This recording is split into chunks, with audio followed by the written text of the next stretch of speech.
En esta oportunidad te voy a hablar de las 5 leyes del oro. Pero antes te quiero hacer una pregunta. Si yo te doy a elegir una bolsa llena de oro o una tablilla antigua con palabras llenas de sabiduría, ¿qué elegirías?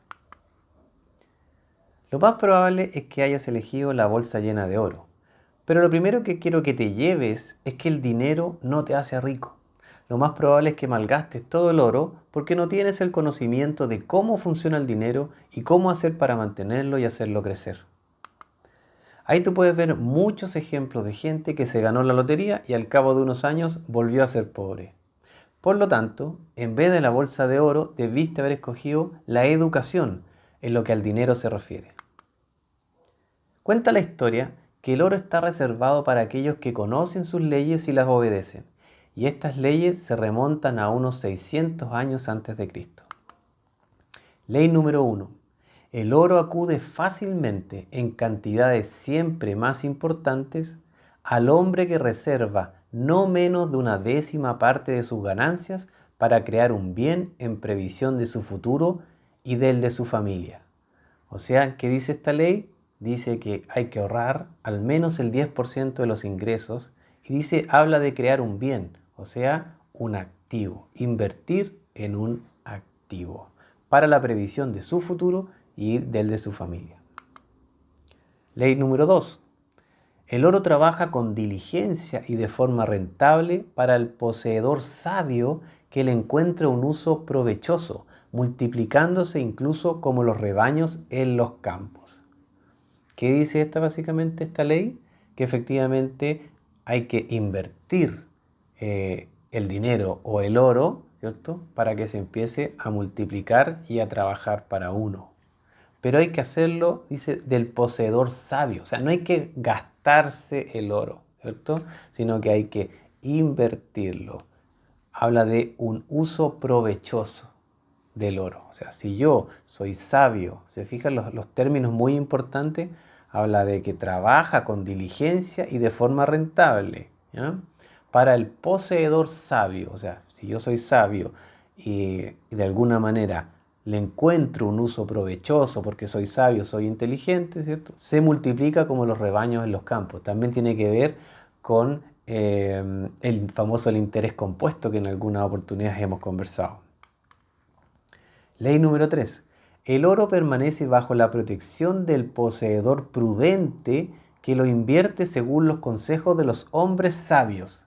¿Qué quiere decir esta ley? Que cuando yo tengo dinero y si yo de alguna manera no tengo tanto conocimiento y estoy recién partiendo quizá en algún negocio, entonces ¿qué dice? Que yo pida consejos o me deje aconsejar, pero de hombres sabios. O sea, si yo voy a invertir en un negocio de madera, tengo que hablar con gente del negocio de madera y que haya demostrado resultados en el negocio de madera.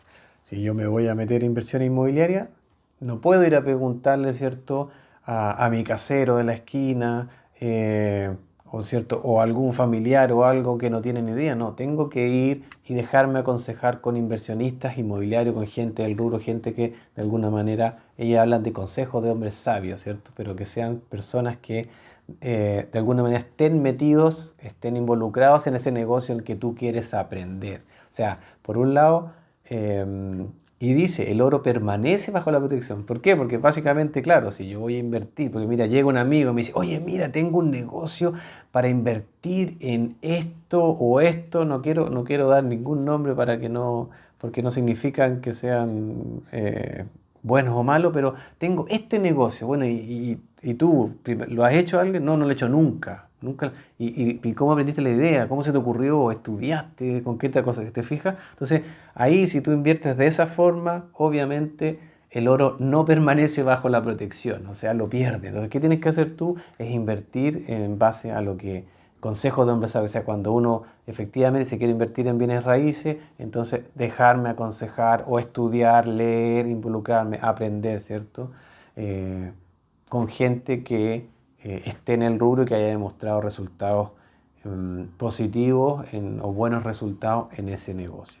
Ley número 4.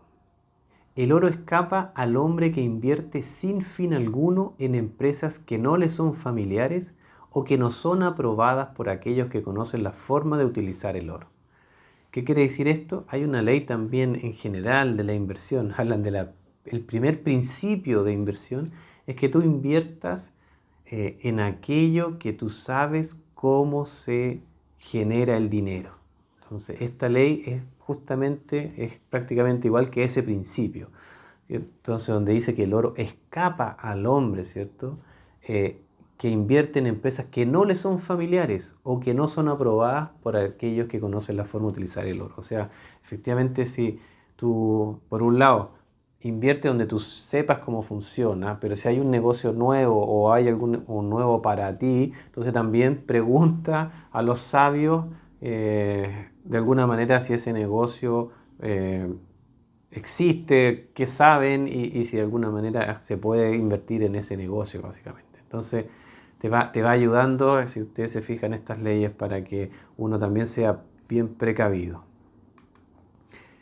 Ley número 5. El oro huye del hombre que lo fuerza en ganancias imposibles, que sigue el seductor consejo de defraudadores y estafadores, o que se fía de su propia inexperiencia y de sus románticas intenciones de inversión. ¿Qué quiere decir esto? Que tú tienes que, de alguna manera, tener cuidado con las promesas de grandes rentabilidades, ¿cierto? En el pasado han habido casos, ¿cierto?, complicados de estafa y cosas así en distintos tipos de inversiones. Entonces, y generalmente han nacido por la promesa de grandes rentabilidades. Entonces, claro, cuando uno no conoce un negocio y te dicen, oye, una rentabilidad, porque si a mí van y me dicen, mira, vamos a invertir en departamento y vamos a sacar rentabilidades del 40%.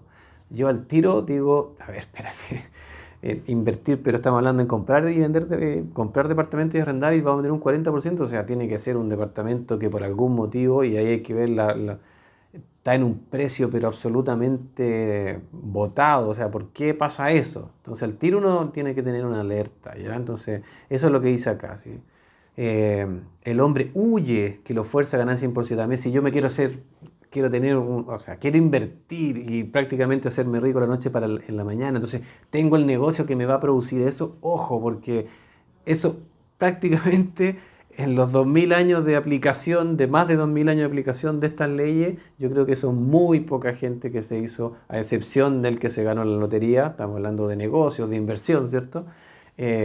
Prácticamente yo creo, al menos yo no conozco ningún caso que de la noche a la mañana uno pueda haberse hecho prácticamente millonario. Entonces, ojo con eso. Y también habla por otro lado, dice, o que se fía de su propia inexperiencia y de sus románticas intenciones de inversión. O sea, por un lado está que te prometan ciertos grandes retornos, qué sé yo, pero por otro lado también está efectivamente que yo vea un negocio y me guste y entonces empiece y trate y digo, no, y acá nos vamos a ganar y de alguna manera me dejo llevar por mis emociones. Entonces no evalúo bien el negocio, no lo conozco bien, pongo cosas quizás, pongo números, datos para la evaluación quizás más, ¿cómo se dice?, mejores de lo que realmente pueden ser, ¿cierto? Y eso me va a llevar al fracaso.